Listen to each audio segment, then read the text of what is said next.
Capricorn, you have, and Capricorn risings, you ultimately been control freaks from around emotion. And you did that because you don't like emotion. It's your opposite sign. And you don't like being bossed around by your mom. And you don't like emotions dictating your life because you feel like emotions make things messy. And so as a result, you've been doubling down and trying to control your feelings or to control your home life for a long time. Well, now where the sun is this week is saying, hey, your heart has to open up to a new definition of emotional security. It's not going to be what you think it was. It's going to be what you feel it is, okay? And once you do that, you then begin to go down the path of what am I most afraid of? And the truth is, Capricorns are most afraid of being abandoned by their mothers or abandoned by their nurturers. So they're scared basically of losing their servants. If it's king or queen or emperor, you're afraid of losing your servants. And that's because you're meant to be the servant. You also like to work for those low wages. Well, that's because you set the wages. Okay, just putting it there. So that said, it's now time once you realize, oh, I've got to transform this fear that I'm going to be homeless. Transform this fear that I'm going to be without any friends or family to take care of me, or I have to nurture myself and in the dark.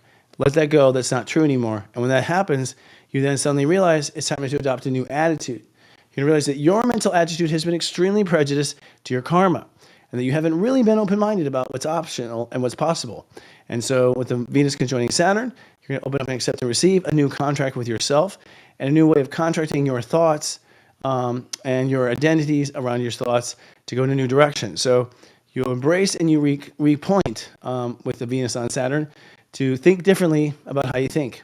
And what that does is immediately put you into your personal dreams. So when you are letting go of the unique to control all thought and all communication, you then realize that that mind was blocking personal dreams and serious joy. And so the third point of the week is that you have to open up and accept, for one, that you do want it. You do spiritually want something. Your mind's just been really a pain in the ass. And since you do, it's time to now take that to a higher level. So as a result, I would say that Capricorns have been dreaming safely. In other words, dreaming about stuff that would not blow up in their face. But this week, since you're going to be in control of your own feelings, and so you can nurture yourself out of it, and because you're going to change your attitude, your mind, and your prejudices that were based on your attitude and your thoughts before, you now are on the path of personal dreams.